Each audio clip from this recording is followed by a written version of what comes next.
خداوند یسوع مسیح کے عظیم بابرکت نام میں آپ سب کو سلام. میں ہوں پاسٹر منور خورشید. پروگرام کلام روشنی میں ناظرین آپ کو خوش آمدید کہتے ہیں. ہم خداوند کی شکر گزاری کرتے ہیں گزشتہ تمام پروگرامز کے لیے، آپ کی طرف سے دیے گئے اچھے فیڈ بیک کے لیے. بہت سارے لوگ خدا کا کلام سیکھ رہے ہیں اور ہمیں بڑا اچھا فیڈ بیک ملتا ہے. بہت دفعہ جب ہم مختلف ایریاز میں خدا کے کلام کی منادی کے لیے جاتے ہیں یا ویسے کسی سے بات چیت ہوتی ہے تو بڑا اچھا ہمیں پازیٹیو اس کا رسپانس لوگوں کی طرف سے ملتا ہے. بہت سارے بھائی بہنیں، بہت سارے خدام خدا کا کلام بڑی دلچسپی کے ساتھ، بڑے انہماک کے ساتھ سیکھ رہے ہیں.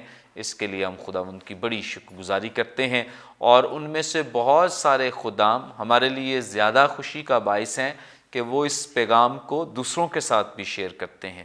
یہ اس سے بھی بڑی خوشی اور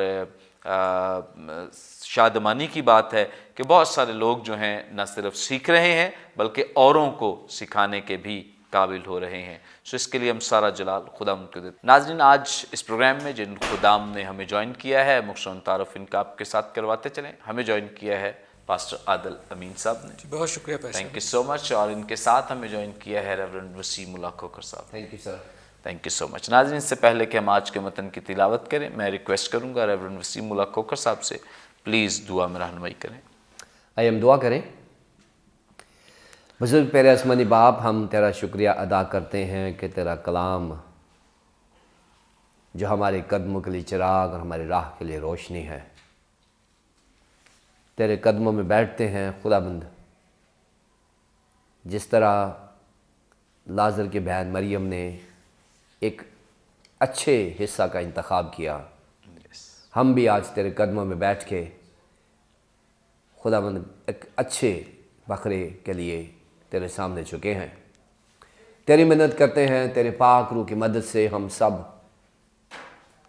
خداوند تیرے کلام کو سیکھیں، سکھائیں اور تیرا نام جلال پائے. ہمارے علم تیرے سامنے ہیچ ہو جائیں، لیکن تیرا نام اور تیرا کلام ہمارے اوپر حاکم ہو جائے. تیرے بیٹے یسوع مسیح کے نام سے آمین. Thank you so much. ناظرین، کلام مقدس میں سے اپنی رہنمائی کے لیے آج ہم تلاوت کریں گے نئے عہد نامے میں سے مقدس یوحنا رسول کی معرفت لکھی گئی انجیل، اس کا 14واں باب اور اس کی پہلی 5 آیات. کلام مقدس میں یوں مرقوم ہے: تمہارا دل نہ گھبرائے، تم خدا پر ایمان رکھتے ہو، مجھ پر بھی ایمان رکھو. میرے باپ کے گھر میں بہت سے مکان ہیں، اگر نہ ہوتے تو میں تم سے کہہ دیتا، کیونکہ میں جاتا ہوں تاکہ تمہارے لیے جگہ تیار کروں. اور اگر میں جا کر تمہارے لیے جگہ تیار کروں تو پھر آ کر تمہیں اپنے ساتھ لے لوں گا، تاکہ جہاں میں ہوں تم بھی ہو، اور جہاں میں جاتا ہوں تم وہاں کی راہ جانتے ہو. توما نے اس سے کہا: اے خداوند، ہم نہیں جانتے کہ تو کہاں جاتا ہے، پھر راہ کس طرح جانے؟ کلام مقدس کے پڑھے سنے جانے پہ خداوند کی برکت ہو. آمین. ناظرین، کلام مقدس کا یہ حصہ جو بھی ہمارے سامنے تلاوت کیا گیا ہے 14ویں باب کا آغاز ہوا ہے، اور اس میں اور بڑی دلچسپ بابرکت باتیں ہم رفتہ رفتہ آگے بڑھ رہے ہیں. پہلے یہودا اسکریوتی کے بارے میں گفتگو ہوئی، پھر مقدس پطرس کے بارے میں، اب ایک اور حواری شاگرد خداوند یسوع مسیح کے بڑے زبردست فیتھفل ڈسائپل مقدس توما کے تعلق سے گفتگو ہوگی. اور یقیناً آپ ان کے وسیلے سے بھی، ان کی گفتگو کے وسیلے سے، اس ساری بات چیت کے وسیلے سے بڑی برکت پائیں گے، بہت کچھ سیکھیں گے. آج ہم گفتگو کا آغاز پاسٹر عادل امین صاحب سے کریں گے. جی پاسٹر صاحب، آپ ہماری رہنمائی فرمائیں. خداوند یسوع مسیح کا یہ کہنا جو پہلی آیت بیان کرتی ہے، تمہارا دل نہ گھبرائے، یہ خداوند یسوع مسیح نے کس تناظر میں بات کی ہے؟ میری مراد یہ ہے کہ کس کانٹیکس میں خداوند یسوع مسیح نے، چونکہ پہلے تو گفتگو کچھ اور چل رہی ہے اور ایک دم سے خداوند یسوع مسیح نے اب تسلی اطمینان دینے کی بات کر رہے ہیں، تمہارا دل نہ گھبرائے. یہ کانٹیکس کیا ہو سکتا ہے؟ کس تناظر میں یہ سب کچھ کہا جا رہا ہے؟ خداوند یسوع مسیح کی اپنے شاگردوں کے ساتھ اپنی دکھوں بھری موت کے بارے میں جو بیانات اور ذکر ہیں وہ ایک تواتر کے ساتھ چلے، اور اس پر بڑی قریبی گفتگو، دو ٹوک گفتگو خداوند یسوع مسیح نے ان کے ساتھ کی، اور ان کو سب پر یہ کلیئر کر دیا کہ مجھے یروشلم جانا کس لیے ہے. اور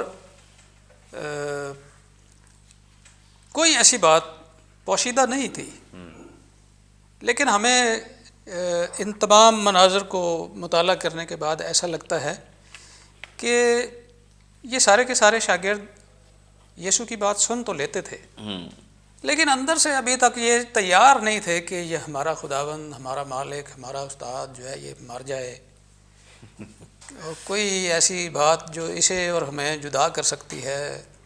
اس بات کا اختتام یہاں پر ہونا نہیں چاہیے. ہم نے تو ابھی آگے بہت کچھ سوچ رکھا ہے. اسٹل یہودیت زندہ ہے، یہودیت ان میں زندہ ہے. یس، ٹھیک ہے، ڈیفینیٹلی زندہ ہے. اور یسوع مسیح کے مرنے تک یہ یہودیت زندہ رہی. جی اٹھنے کے بعد بھی جی اٹھنے کے بعد بھی زندہ رہی. یہ آڑے آتی رہی ان کے. اب جو ان کے نظریات اور خیالات تھے، مجھے پچھلے دنوں موقع ملا لازر کی جو بہن مرتھا تھی، اس کی گفتگو خداوند یسوع مسیح کے ساتھ جو ہوتی ہے. خداوند یسوع مسیح نے اپنے بارے میں سب کچھ بتا دیا ہے. قیامت اور زندگی تو میں ہوں. وہ اپنے پیچھے والے ایمان پر ہی ڈٹی ہوئی ہے. نہیں، وہ قیامت والے روز آخری دن جی اٹھے گا. یسوع کہہ رہا قیامت اور زندگی میں ہوں، کیا تو اس پر ایمان رکھتی ہے؟ اس کا اس نے نہیں جواب دیا. وہ کہتی ہے ہاں میں ایمان لا چکی ہوں کہ تو زندہ خدا کا بیٹا مسیح جو آنے والا تھا. قیامت کا کوئی ذکر نہیں. تو یہ ان سب کی کیفیت یہی تھی کہ اس وقت آ کر تھوڑا سا ہم اس بات کو دیکھ سکتے ہیں کہ یہ گھبراہٹ اصل میں کب جو ہے وہ ایکسٹریم لیول پر پہنچی ہے. کیونکہ جیسے جیسے خداوند یسوع مسیح اپنے ان لمحات کے قریب پہنچتے ہیں جس کے لیے وہ پہلے ان سے ذکر کر چکے ہیں، تو انہیں یسوع مسیح اپنے ہاتھ سے نکلتا ہوا دکھائی دیتا ہے. جب لازر کی طرف جانا تھا تو یسوع نے ان سے کہا یہودیہ تک چلیں. اچھا، کیا اس وقت یہ سارے تیار تھے؟ اس کے توما کے جملے کو بڑا بولڈلی بیان کیا جاتا ہے کہ جی اس نے کہا آؤ اس کے ساتھ چلیں اور جا کے مرے بھی. اچھا، اس کو اگر ہم یوں کہیں، اس لہجے میں کہیں کہ آؤ اس کے ساتھ چلیں اور اتھے مریے بھی جا کے، اگر اس میں ہم ایک اکتاہٹ اور ایک غصے کو لے آئیں تو پکچر کلیئر ہو جاتی ہے. ان میں سے کوئی بھی یسوع مسیح کے ساتھ مرنے کے لیے نہیں آیا تھا، بلکہ یہ سارے خود بھی یہ سوچ کر آئے تھے کہ ہم کسی نہ کسی طرح یسوع کو بچا لیں گے. جب یونانی یسوع سے ملنے آئے تو انہوں نے یسوع کے گرد 2 پہرے لگائے ہوئے تھے. وہ پہلے یونانیوں کو ایک شاگرد کو ملنا پڑا، فلپس کو. پھر اس نے اندریاس کے پاس بھیجا، اس نے انڈورس کیا کہ ٹھیک ہے بھیج دو، بندے ٹھیک نے. یہ یسوع کو بچانے نکلے ہوئے ہیں، تو یہ تو یسوع کی موت کا سوچ بھی نہیں سکتے. تو اب ان کے اندر جو ان کے نظریات اور خیالات تھے یسوع کے بارے میں، انہیں بچانے کا انتظام کر رہے ہیں اور یہ یسوع کو بچانے کا انتظام کر رہے ہیں. تو اصل میں یہاں پر آ کر 2 نظریات آپس میں ٹکرا رہے تھے. وہ جو ان کے پیشن گوئیاں اور موعودہ مسیح کی آمد پر جو قوم کی حالت جو ان کے پاس تھی، جو تصویر ان کے پاس تھی، وہ مطلب انہیں تکمیل نظر نہیں آ رہی تھی اس کی، کہ ہمارا ایک بادشاہ ہوگا، ہم غلامی کی حالت سے نکل آئیں گے، ہماری غربت ختم ہو جائے گی، ہمارے سارے بیمار اچھے ہو جائیں گے، اور پھر تو بلے بلے ہوگی. یہ تصویر انہیں مکمل ہوتی ہوئی نظر نہیں آ رہی تھی، اور ان کے دلوں نے ان 2 نظریات کو آپس میں ان کی بنت کاری شروع کر دی تھی کہ ہم نے یہ سن رکھا ہے، ہم نے یہ سن رکھا ہے، اور یہ کہتا ہے میں نے مرنا ہے اور میں مرنا ہے اور میں نے مرنا ہے، تم میرے ساتھ نہیں آ سکتے، یہ اس راستے پر میں نہیں جانا ہے، بعد میں آؤ گے. تو یہ ایک نیا ان کے اندر طوفان سا اٹھا ہوا تھا. اور گریک کوڈ مطلب 5015 کو آپ سٹڈی کیجئے گا. تاراسستو یہ لفظ ہے شش و پنج، یعنی کسی فیصلے پر نہ پہنچ سکنے کی جو کیفیت ہے. اور جہاں پر دل کے خیالات منتشر ہو جاتے ہیں، آپ کا جو پہلا نظریہ ہوتا ہے وہ تو گڑبڑ ہوا ہوا ہی ہوتا ہے، لیکن جو نیا ہوتا ہے آپ اس کو بھی قبول نہیں کر پاتے، یہ وہ کیفیت ہے۔ اور یہ کیفیت کہلاتی ہے جب نظریات دم توڑنے لگتے ہیں، جب امیدیں دم توڑنے لگتی ہیں، انتہائی کمزور ہو جاتی ہیں، اس کیفیت۔ تو خداوند یسوع مسیح نے انہیں تسلی دی ہے، وار نہیں کیا، انہیں تسلی دی ہے کہ تمہارا دل نہ گھبرائے۔ اٹ مینس جو کچھ تم سوچ رہے ہو ویسا نہیں ہوگا، جو کچھ میں تمہیں بتا رہا ہوں ہوگا وہی ہوگا۔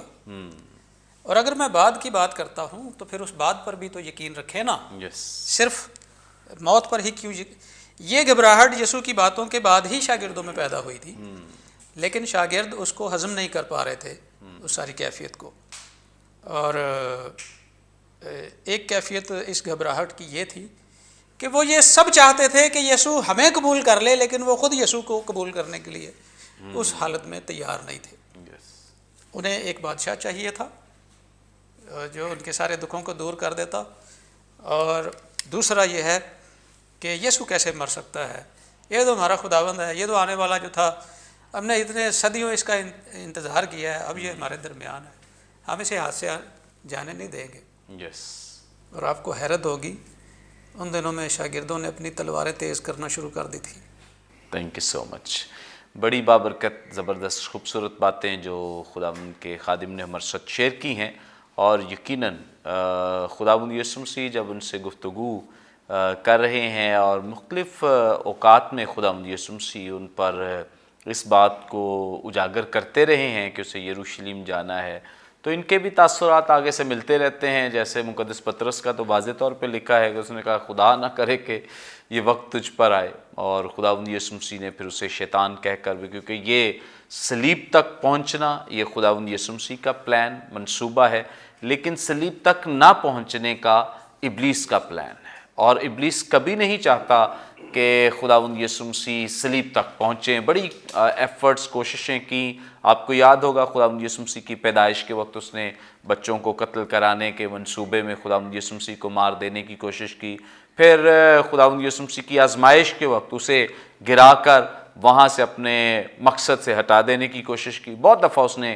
پلان کیا، منصوبہ کیا کہ خداوند یسوع مسیح اپنے پلان منصوبے تک نہ پہنچ پائیں، لیکن خداوند یسوع مسیح کا منصوبہ اٹل ہے، وہ آئے ہی اس مقصد کے لیے ہیں کہ صلیب اٹھائیں۔ آج بھی جتنے لوگ صلیب کے مخالف ہیں، سمجھیں کہ یہ وہی بات ہے جو خداوند یسوع مسیح نے پطرس سے کہی تھی کہ یہ شیطان نے تیرے اندر بات ڈالی ہے، کیونکہ صلیب کے اگینسٹ یا خلاف جو پیغام ہے وہ ابلیس کا پیغام ہے، لیکن جو صلیب کا پیغام ہے وہ خداوند یسوع مسیح کا پیغام ہے۔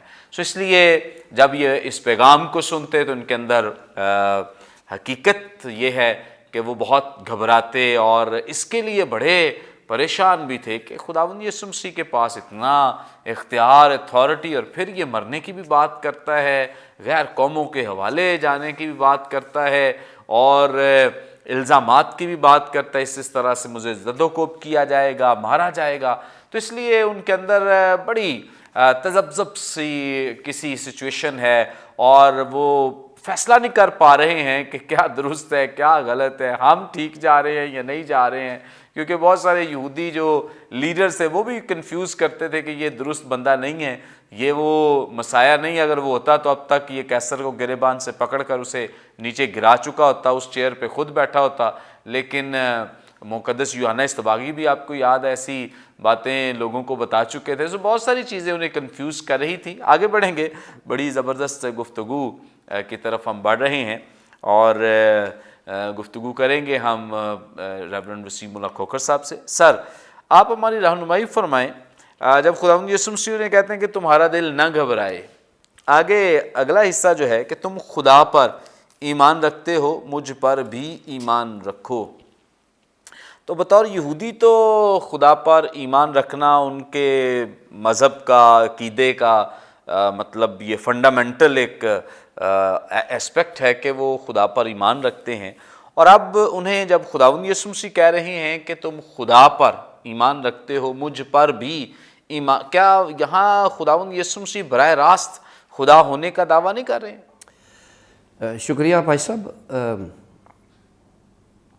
اس میں کوئی شک نہیں ہے کہ 14واں باب جو ہے یہ ایک نئے زاویے کی طرف مڑا ہے، کیونکہ جو 13واں باب ہے اس میں کافی ٹینس سچویشن بن گئی ہوئی ہے. پطرس کے ساتھ ڈائلاگ ہو رہا ہے، وہ کہتا ہے میں تیرے ساتھ مروں گا، وہ کہتا ہے نہیں نہیں تو میرا انکار کر دے گا. سو ایک بڑا لیڈر ہے پطرس جو ہے اس وقت کا، اور اس کے ساتھ یسوع مسیح کے جو حالات بنے ہوئے ہیں. اب جس کو کہہ دیا جائے کہ تو جڑا مرنا چاہتا تو میرا انکار کر چھڑنا ہے، اس کے پلے کیا ہے. صحیح بات. تو یہ حالت جو ہے نا وہ کافی سیریس ہو گئی ہوئی ہے، اور ابھی وہ کنورسیشن شاگردوں کے ساتھ جاری ہے، اور یہ اس کا سین سیٹنگ ہے. ایسا بھی تو ہو سکتا ہے پادری صاحب کہ مقدس پطرس شاید پھر ریزسٹ کر رہے ہو، نہیں نہیں نہیں نہیں، لیکن اس گفتگو کو شامل نہیں کیا گیا. لیکن یہاں جو کانٹیکسٹ بتا رہا ہے تمہارا دل نہ گھبرائے، اس کا مطلب یہ ہے کہ ان کا دل گھبرا گیا ہے، آپ پریشان ہو گئے، پریشان ہو گئے ہیں یہ سارے. بھی جو باتیں تو کر رہا ہے وہ ہماری سمجھ میں نہیں آ رہی، یہ بالا تر ہیں، یہ ہماری سوچ سے بالا تر ہے. اور آج بھی ایسے ہی ہے، آج بھی یسوع مسیح کی باتیں ہماری سوچ سے بالا تر ہی ہیں. Praise God. اس کی وجہ پتہ کیا ہے؟ اس کی وجہ وہی ہے جو شاگردوں کے ساتھ ہوئی تھی اور وہی ہمارے ساتھ ہو رہی ہے. شاگردوں نے یسایہ 53 باب نہیں پڑھا ہوا تھا، اگر پڑھا ہوا تھا تو ان کو یاد نہیں ہے. اور اگر انہوں نے یسایہ 53 باب پڑھا ہوتا تو یسوع مسیح کے لیے وہ اتنا پریشان نہ ہوتے. یا یسوع مسیح سے متعلق جو پیشین گوئیاں کی گئی ہیں پرانے عہد نامے میں، زبور 22 اگر انہوں نے صحیح طرح پڑھا ہوتا، زبور 69 اگر انہوں نے صحیح طرح پڑھا ہوتا، زبور 34 اگر انہوں نے صحیح طرح سے پڑھا ہوتا. اور پڑھ تو ہم لیتے ہیں لیکن ہم اس کو یاد نہیں رکھتے. اور میں آج کل یہودا کے خط کے اوپر کام کر رہا ہوں، اور یہودا نے بار بار یہ کہا ہے کہ یاد کرو کہ وہ رسول کیا کہا کرتے تھے، یاد کرو. بائبل ریڈنگ کرنے سے، صرف ریڈنگ کرنے سے انسان نجات یافتہ نہیں ہوتا. میری سٹیٹمنٹ کو غور سے سنیں ذرا. صرف بائبل پڑھنے سے انسان نجات یافتہ نہیں ہوتا، بائبل کو سمجھنے سے انسان نجات یافتہ ہوتا ہے. Praise God. اور آپ پڑھتے رہے جیسے یہودی کرتے تھے، وہ رکھتے تھے بائبل سامنے اور وہ سارا دن وہ ایسے گھومتے رہتے تھے اور ان کو سمجھ ان کو آتی نہیں تھی. اور یہی پرابلم جو ہے وہ یہاں ان شاگردوں کا بھی ہے. انہوں نے ہل ہل کے پڑھ تو لیا ہے، انہوں نے زبور بھی پڑھ لیا ہے، 34 زبور بھی پڑھ لیا، 69 زبور بھی پڑھ لیا ہے، 72 زبور بھی پڑھ لی، لیکن ان کو کسی بھی سمجھ نہیں ہے. اور لب لباب یہ ہے کہ یہ تھیولوجیکلی ویک تھے. ان کی کوئی تھیولوجیکل تربیت نہیں ہوئی تھی. آج ہم جو پاسبان بنے ہوئے ہیں، میں اکثر اس بات پہ زور دیتا ہوں کہ ہمیں کسی گیزٹڈ ریکگنائزڈ ادارے سے سیمنری کرنی چاہیے. اور اگر ہم نے نہیں کی تو پھر یہ جو حبشی خواجہ جو پڑھتا آ رہا ہے، رات کے اوپر چڑھا ہوا ہے، ہل بھی رہا ہے، اس کو سمجھ نہیں آ رہی کہ کیا ہے. خدا کو پتا تھا کہ اس کی دلچسپی ہے خدا کے کلام میں. خدا کے پاکروں نے فلپس کو تیار کیا کہ چاہے نہ پڑھتے رہنے، پڑھ کے مر جانے، سمجھا. سو خدا کے کلام کو سمجھانے کے لیے خدا نے انتظام کیا ہے. ہم صرف بائبل ریڈنگ پر اکتفا کرتے ہیں، نہیں، ہم نے بائبل کو سمجھنا ہے.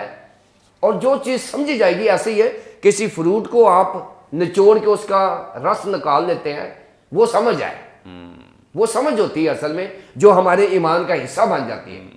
بائبل ریڈنگ ہمارے ایمان کا حصہ نہیں بنتی، وہ سورس بنتی ہے. ہمارے ایمان کا سورس بنتی ہے، کیونکہ ایمان سننے سے پیدا ہو، تو سننا مسیح کے کلام سے. ایمان جو ہے یہ بائبل کا نچوڑ ہے. بائبل کو نچوڑیں گے تو ایمان نکلے گا اور وہ میرے حصے زندگی کا حصہ بن جائے گا.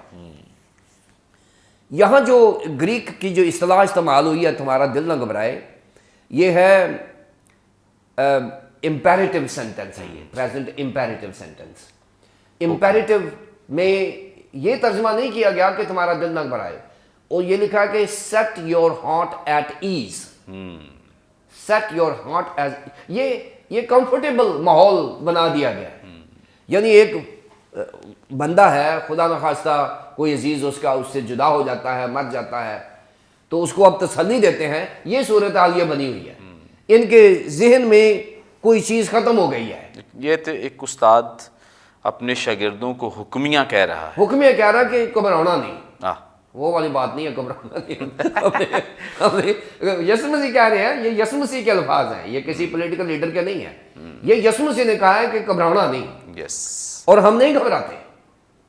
اور اس کے بعد اس نے کہا ہے کہ اس لیے نہیں گھبراتے کہ تم خدا کو تو مانتے ہی ہو، خدا پر تمہارا ایمان ہے۔ زبور 27 کی 13 آیت دیکھ لیں، زبور 141 کی 8 آیت دیکھ لیں۔ بائبل مقدس میں جو خدا پر ایمان رکھنا جو ہے، یہ ہر ایماندار کا، یہودی کا فرض تھا، کرتے تھے۔ اور کیونکہ یہ شاگرد یہودی بیک گراؤنڈ کے ہیں، اور یہودی بیک گراؤنڈ کے جو لوگ ہیں، یسوع مسیح ان کو سکھانا چاہ رہے ہیں کہ جو خدا آسمان کا ہے، میں اس کی یہاں پر شبیہ بن کے آیا ہوں، آئی ایم گاڈ، یس، میں خدا ہوں۔ پریز گاڈ، اور اگر خدا پر ایمان رکھتے ہو تو مجھ پر کیوں نہیں ایمان رکھتے؟ یہ یسوع مسیح کا کنسرن ہے ان کے لیے۔ تمہارا دل نہ گھبرائے، جو تمہارا خدا دے سکتا ہے وہی میں تمہیں دے سکتا ہوں، Praise God. کیونکہ اس نے مجھے بھیجا ہے۔ ہاللیلویا، تو یہاں پر 4-5 چیزیں ہیں جو مجھے بتانی ہے جلدی سے۔ یہ لکھا گیا ہے کہ مجھ پر بھی ایمان رکھو، کیوں؟ کیونکہ میں خدا کی طرف سے ہوں، میں اپنے آپ سے نہیں آیا، میں آسمان سے آیا ہوں، جس نے مجھے بھیجا ہے میں اس کی مرضی پوری کرنے کے لیے آیا ہوں۔ نمبر 2، میں وہی کام کر سکتا ہوں، اگر وہ مردے زندہ کرتا ہے میں بھی مردے زندہ کرتا ہوں، یس، اگر وہ گناہ معاف کرتا ہے میں بھی گناہ معاف کرتا ہوں، اگر وہ روٹی کھلاتا ہے رازق کیا، میں بھی رازق ہوں، میں بھی روٹی دیتا ہوں۔ تو یہ جو ساری چیزیں ہیں، اس نے کہا کہ جو خدا کام کرتا ہے وہ کہتا ہے کہ جو مجھے باپ کہتا ہے میں وہی کرتا ہوں۔ تیسری بات، رومیو کے خط میں مقدس پالوس رسول نے 8ویں باب کی 32 آیت میں لکھا ہے کہ جو خدا اپنا بیٹا قربان کرنے سے گریز نہیں کرتا، وہ تمہارے لیے کیا کچھ نہ کر گزرے گا۔ Praise. یعنی ہماری نجات کے لیے وہ اپنا بیٹا بھی قربان کر سکتا ہے، اور ہماری تمام روحانی ضروریات پوری کرتا ہے۔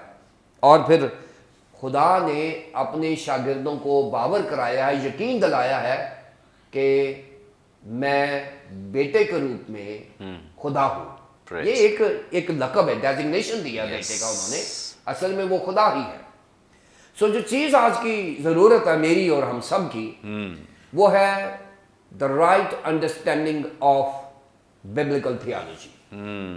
اگر ہم نے بائبل کی تھیالوجی کو نہیں سمجھا تو ہم تو کئی دفعہ کہہ دیتے ہیں جی وہ میں تو پلپٹ پہ جاتا ہوں تو خدا کا پاک روح مجھے دے دیتا ہے تو میں سنا دیتا ہوں، میرے بڑے اچھے تعلقات ہیں روح القدس کے ساتھ، لیکن پھر بھی مجھے پڑھنا پڑتا ہے۔ میں پوری ریسرچ کر کے پلپٹ پہ جاتا ہوں، میں سمجھتا ہوں کہ اگر میں تیاری کر کے نہیں جاؤں گا تو میں اپنے کام میں ڈنڈی ماروں گا، اور جب ہم ڈنڈی ماریں گے خدا ڈنڈا مارے۔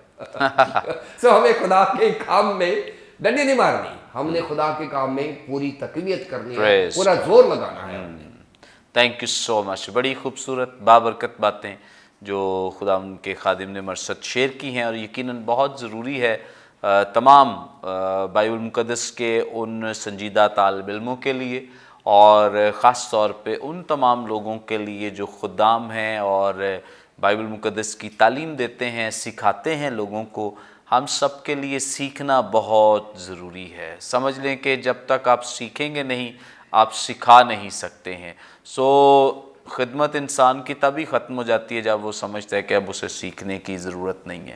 سو سیکھنا جو ہے، جو انسان زیادہ سیکھتے ہیں وہی اچھے لیڈرز اور اچھے پاسبان ثابت ہوتے ہیں، اور بہت ضروری ہے۔ بڑا اچھا نقطہ اٹھایا ہے پادری صاحب نے کہ آپ سیمنریز میں جائیں، خدا کا کلام سیکھیں، اور پھر آپ خدا کے کلام کی خدمت کریں۔ لیکن سیمنریز میں جا کر اور یہ سمجھ لینا کہ اب کوئی آپ کو سٹیمپ لگ گئی ہے پادری صاحب کی، تو یہ بھی ضروری نہیں ہے، یہ اچھی بات نہیں ہے، کیونکہ خداوند کی خدمت کے لیے صرف پادری صاحبان ہونا ہی کافی نہیں ہے، اور بھی بہت ساری خدمتیں ہیں جو خدا اپنے کھیت میں دیکھنا چاہتا ہے، اور اچھا ہے کہ ہم اس جذبے کے ساتھ، اس نیت کے ساتھ کلام سیکھیں کہ ہم کلیسیا کی ترقی کے لیے جو خداوند ہمیں نعمت اور برکت دے گا ہم اس کے تابع رہ کر خدمت کریں گے، تاکہ کلیسیا کو برکت ملے، لوگ خدا کے کلام کے وسیلے سے برکت پائیں، اور آپ کی خدمت کے وسیلے سے، چاہے آپ ایلڈرشپ کیوں نہیں کر رہے،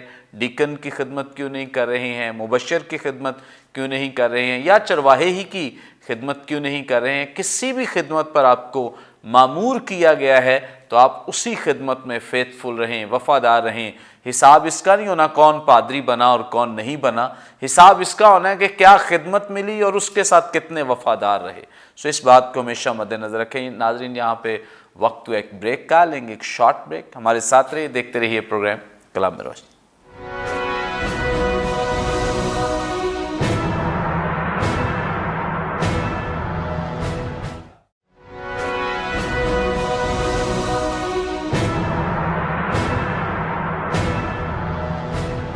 ویلکم بیک ناظرین، آپ دیکھ رہے ہیں پروگرام کلام میں روشنی۔ بریک پر جانے سے پہلے بڑی خوبصورت بابرکت باتیں جو خدا ان کے خدام ہمارے ساتھ شیئر کر رہے تھے، آگے بڑھیں گے اور گفتگو کا آغاز ایک دفعہ پھر پادری عادل امین صاحب سے کریں گے۔ جی سر، آپ ہماری رہنمائی فرمائیں۔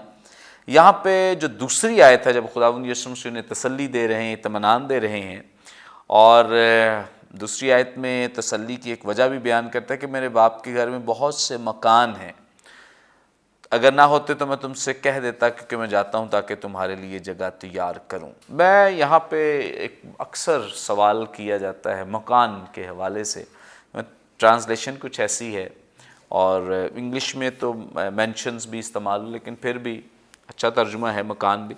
آپ ہماری رہنمائی فرمائیں، کیا لٹرلی جیسے جن مکانوں میں ہم رہتے ہیں کیا اس طرح کا ماحول ہوگا؟ کیا اس طرح کی سچویشن کو خداوند یسوع مسیح نے واضح کیا ہے، یا یہ کوئی علامتی الفاظ ہیں جو اشارہ کسی اور طرف کر رہے ہیں؟ پلیز ہمیں رہنمائی فرمائیں۔ جی شکریہ پائی صاحب، اگر یہ کچھ ایسے مکانات ہوتے تو پھر سب سے زیادہ زمین پر خوشی تو ان کے لیے تھی جن کے پاس کوئی گھر نہیں ہوتا، کرائے پہ رہتے ہیں، خیموں میں رہتے ہیں یا پھر فٹ پاتھوں پہ سوتے ہیں، ان کے لیے تو یہ بہت بڑی خوشخبری تھی۔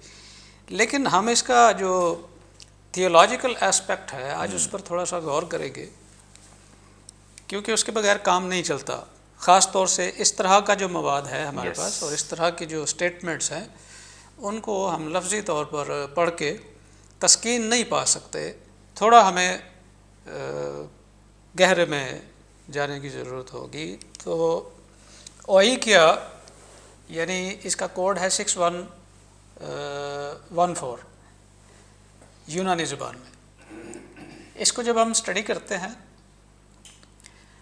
تو مٹی کی کچی اینٹ سے لے کر کچا مکان، زیر تعمیر مکان اور اس طرح کے کئی معنی اس کے ہیں، یعنی خام مال جو پروسیس میں ہو، جس سے کچھ بنایا جا رہا ہو، اور جو گریک کوڈ کے مطابق 3438 ہے وہ ہے مونائی، یہ ہے مکمل گھر رہائش کے لیے تیار۔ لیکن کیا یہ ایک تمثیل کی طرح سے نہیں ہے؟ یہ بالکل وہ بیج بونے والے کی مثال کی طرح سے ہے، تمثیل کی طرح سے ہے۔ یہ مکان بھی ایک تمثیل ہے، ایک مثال ہے، اور ہم سب یہ جانتے ہیں کہ خداوند یسوع مسیح ہمیں پلازے بنا کر دینے کے لیے نہیں آیا تھا، ہمیں مکان بنا کر دینے کے لیے نہیں آیا تھا، بلکہ نجات دینے کے لیے آیا تھا۔ اب نجات دینے کے بعد کا جو منزل ہے ہماری، جب ہم نجات پا چکتے ہیں، ہماری ایٹرنیٹی کیا ہے، ہماری آخری منزل کیا ہے، یا جب ہم اس دنیا سے نکل کر اگلی دنیا میں جانے کی بات کرتے ہیں تو ہم کس سٹیٹ میں اور کس جگہ پر ہوں گے، اس ساری تمثیل کا اشارہ اس طرف ہے۔ کیونکہ جیسا کہ آپ نے کہا کہ یہ تسلی کی بات ہے، اس میں کیا شاگردوں کو اس بات سے تسلی ہو گئی کہ اچھا ہمارے لیے مکان بنائے جا رہے ہیں؟ پطرس کا اپنا گھر نہیں تھا، تو پھر یہ تسلی ان گھروں کی نہیں تھی، جس پر دیواریں ہوتی ہیں، کھڑکیاں دروازے ہوتے ہیں، ایک چھت ہوتی ہے، اور ہم کہتے ہیں او اب میں سکون سے سوتا ہوں کیونکہ میرے پاس اپنا گھر ہے. چونکہ یہ یونانی لفظ مٹی کی طرف اشارہ کرتا ہے، خام مال کی طرف، اس کا تھیولوجیکل اسپیکٹ انسان کی طرف اشارہ ہے کہ میرے باپ کے اس کام میں، یا جو اس روئے زمین سے بہت سے انسان ہیں جو تیار ہو رہے ہیں، ٹھیک ہے، جو خدا کے حضور جانے کے لیے مٹی کے. آپ اس یونانی لفظ کا ٹھیک مطالعہ کیجئے گا، یہ آپ کو اس بات پر لے آئے گا. یس. اور مٹی کا یہ اشارہ انسان کی طرف ہے. میں جاتا ہوں تاکہ تمہارے لیے.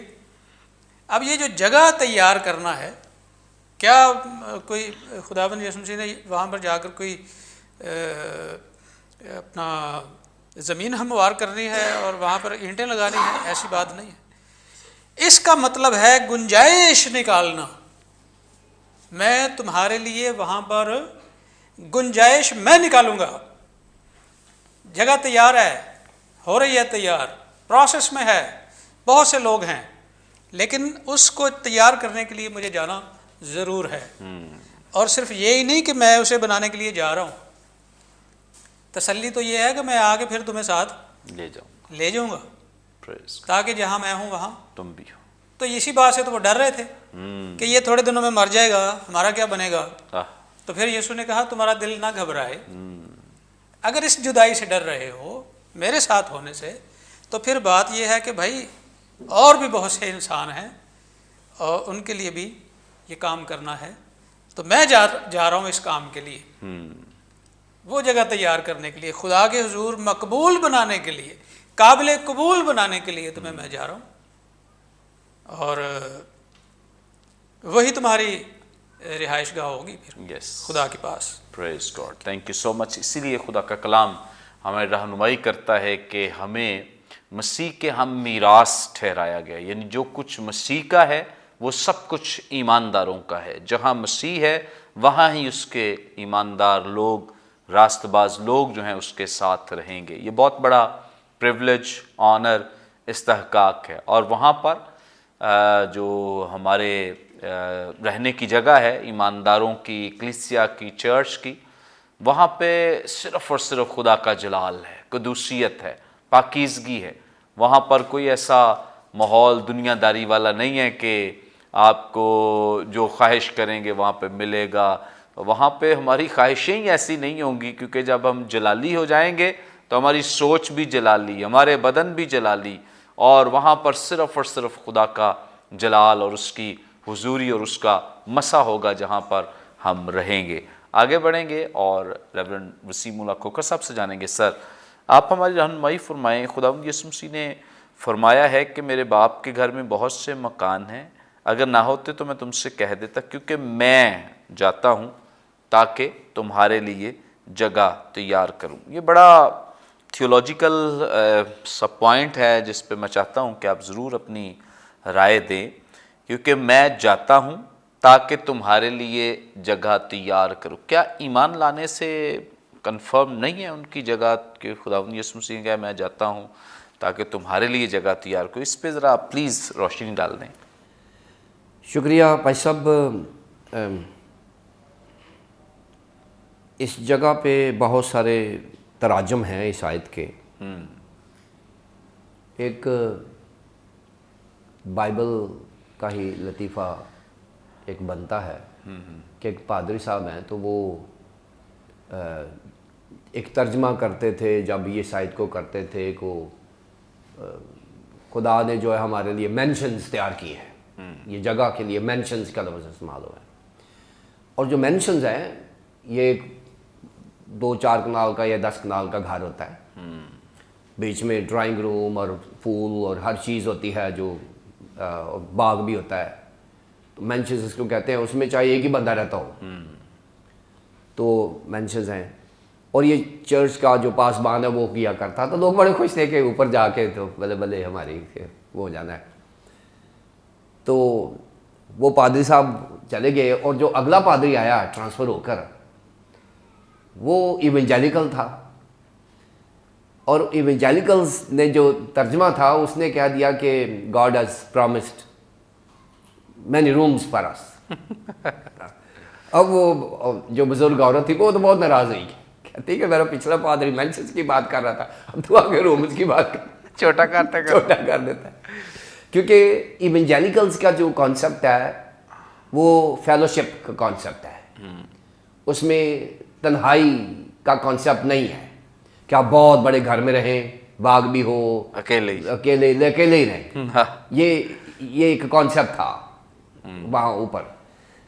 تو جو تصور جنت فردوس تھا جو پہلے پرانے ترجمہ میں ملتا تھا, ایونجیلیکلز کہتے ہیں کہ نہیں, یہ ایک بہت بڑا پریمیسز ہوگا جس میں آپ کو ایک لابی دی جائے گی, ایک کمرے ہوں گے اپنے اپنے, آپ جائیں گے کمرے میں اور پھر ایک لابی میں آپ کٹھے شیئر کریں گے, کھانا شانا شیئر کریں گے, یعنی جس طرح سے ہاسٹل ہوتا ہے تو جس میں فیلوشپ کا کانسیپٹ ہو جب وہ زیادہ ہو جاتا ہے.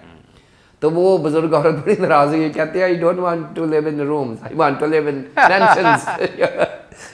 تو اصل میں جب خدا اسرائیل کو ملک مصر سے نکال رہا تھا تو زمین کے لوگوں کے ساتھ خدا نے زمینی وعدے کیے ہوئے ہیں, اور جب اسی بنی اسرائیل قوم کو جب چرچ میں بدل دیا گیا جسے دلہن کہا گیا, تو خدا نے چرچ کے ساتھ کوئی جسمانی وعدہ نہیں کیا. چرچ کے ساتھ خدا کے سارے وعدے جو آسمانی ہیں یا روحانی ہیں. تو اصل میں ہم جو ہیومن ہیں, ہم اپنی ہیومینٹی سے باہر آتے ہی نہیں ہیں.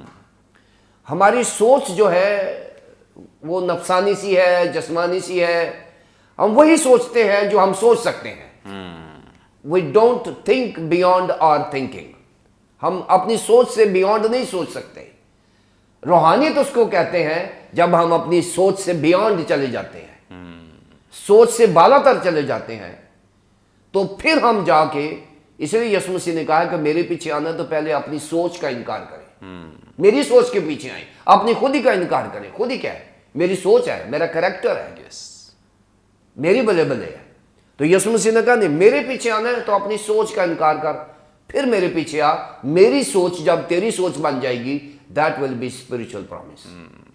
سو یہاں پر خداوند یسوع مسیح نے جگہ کی بات کی ہے. جگہ کے لیے امین صاحب نے بولا تھا منوائے لفظ ہے, میو ہے, اومیکرون ہے, نیو ہے, الفا ہے, ایوتا ہے. منائے لفظ استعمال کیا گیا ہے. اور یہ جو منائے ہے, یہ پہلا اس کے 3 تصورات ہیں. 3 تصورات ہیں منائے کا, جو 3 طرح سے اس کو دیکھا جا سکتا ہے. پہلا تو اس کا وہ جو فزیکل سٹرکچر ہے اس کو دیکھا جا سکتا ہے, جس طرح امین صاحب نے امین صاحب نے بتایا کہ یہ ایک مٹی کی بنی ہوئی چیز ہے. تو اس طرح سے انسانوں کا وہاں ہونا جو ہے, یہی بیسیکلی مٹی کا اشارہ جو ہے وہ انسانوں کی طرف ہے. تصور کیا جاتا ہے کہ آسمان کیونکہ زمین سے بہت بڑا ہے, تو زمین 10 بار بھی جمع ہو جائے تو آسمان میں پھر بھی جگہ موجود ہے. تو وہ کہتا میرے باپ کے پاس بہت سارے مکان ہیں, اگر نہ ہوتے تو میں تم کو کہہ دیتا.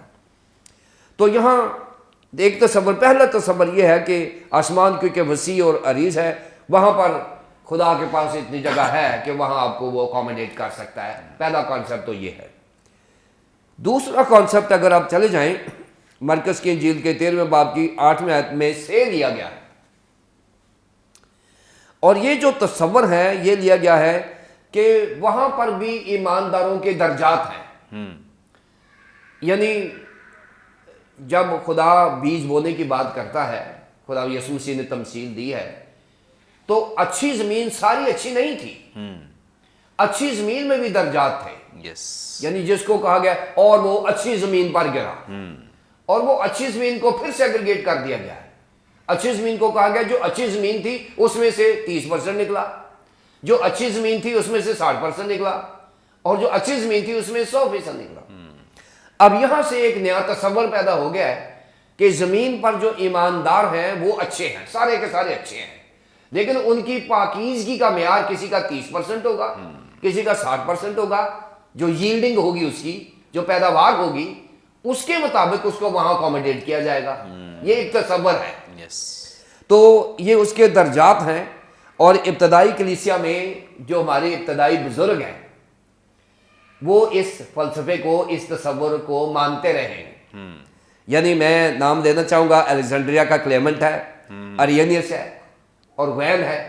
یہ اس فلسفے پر کرتے رہے ہیں اور ان کی جو بنیاد ہے وہ مرکز کی انجیل اس کے 13 باب کی 8ویں آیت ہے کہ اچھی زمین میں بھی درجات ہے. اب جو تیسرا تصور ہے وہ یہ ہے کہ زمین جو ہے, اگر اب یہ روحانی تصور ہے, اب یہ وہ والے تصور جسمانی نہیں ہے, روحانی تصور ہے. ایمانداروں کے اوپر زمین تنگ ہو سکتی ہے. پرسیکیوشن ہے ہماری, ڈسکریمنیشن ہے, زمین تنگ ہو جاتی ہے ہمارے ایمانداروں کے لیے. سو زمین جو ہے وہ تنگ ہو سکتی ہے, لیکن آسمان کیونکہ خدا کا تخت ہے اور وہاں پر خداوند یسوع مسیح تخت نشین ہے, لہذا آسمان پر کسی تنگی کا کوئی امکان نہیں ہے. سو اس لیے یہ جو جگہ ہے منائے ہے, یہ دراصل خداوند یسوع مسیح کی حضوری ہے, خدا کی حضوری ہے, خدا ثالوث کی معموری ہے. اور وہ رفاقت اور شراکت جو ہے وہ کیسے خدا جگہ تیار کر رہا ہے, رومیو کے مطابق وہ ہماری شفاعت کرتا ہے, وہ وکالت کرتا ہے, ہماری وکالت, اے باپ ان کو معاف کر کیونکہ یہ نہیں جانتے کیا کرتے ہیں, میں نے ان کے لیے قربانی دے دیا. سو یسوع مسیح کی آسمانی منسٹری جو ہے وہ پینٹیکاسٹ سے شروع ہو گئی ہے. جو عید پینٹیکاسٹ ہے وہاں سے اس کی شروع ہو گئی ہے. آسمانی خدمت یسوع مسیح کی کیا ہے کہ وہ ایمانداروں کے لیے جگہ تیار کرے, گنجائش نکالے, وہاں ایمانداروں کو اپنی حضوری میں, خدا کی حضوری میں ان کے گناہوں کے عوض اپنی قربانی کا ذکر کر کے ایمانداروں میں یسوع مسیح کو دیکھا جائے گا اور وہ جگہ جو ہے وہ تیار ہو جائے گی. یہ وہ جگہ ہے اصل میں ہم اس کی حضوری اور معموری میں رہیں گے. پریز گاڈ, تھینک یو سو مچ. بڑی خوبصورت بابرکت باتیں جو خدا ان کے خادم نے ہمارے ساتھ شیئر کی ہیں, کیونکہ بہت ساری جو باتیں ہمارے ہاں پائی جاتی ہیں مکان لفظ کو لے کر کہ شاید وہاں پہ کوئی مکان بنے ہوں گے, تو دراصل خداوند یسوع مسیح اپنے لوگوں کو اس حضوری اور اس جلال میں لے جانا چاہتے ہیں جہاں وہ خود ہیں, اور وہیں پر سب لوگ اس کے ساتھ رہیں گے اور اس کے ساتھ رفاقت رکھیں گے اور اس کے ساتھ ٹائم سپینڈ کریں گے. تھینک یو سو مچ بھائی صاحب, تھینک یو سو مچ. یقیناً ناظرین آج کے پروگرام کے وسیلے سے بھی آپ نے بڑی برکت پائی ہے, بہت کچھ سیکھا ہے. ابھی بھی آپ کا کوئی سوال ہو اسکرین پر دیے گئے نمبرز ڈائل کریں, اپنا سوال ہم تک پہنچا سکتے ہیں, کوئی دعا یا درخواست دے سکتے ہیں, کوئی ٹیسٹمنی شیئر کر سکتے ہیں. ہمارے تمام پروگرامز آپ یوٹیوب پہ واچ کر سکتے ہیں. واچ کرنے کے لیے برکت ٹی وی آفیشیل کے نام سے ہمارا چینل ہے, ضرور سے سبسکرائب کریں, دوسروں کے ساتھ شیئر کریں تاکہ زیادہ سے زیادہ لوگ خدا کے کلام کی سچائیوں کو جان سکیں, سیکھ سکیں. آئندہ ایک نئے پروگرام کے ساتھ دوبارہ آپ کی خدمت میں حاضر ہوں گے, تب تک کے لیے اجازت دیجیے. دیکھتے رہیے برکت T V. God bless you all.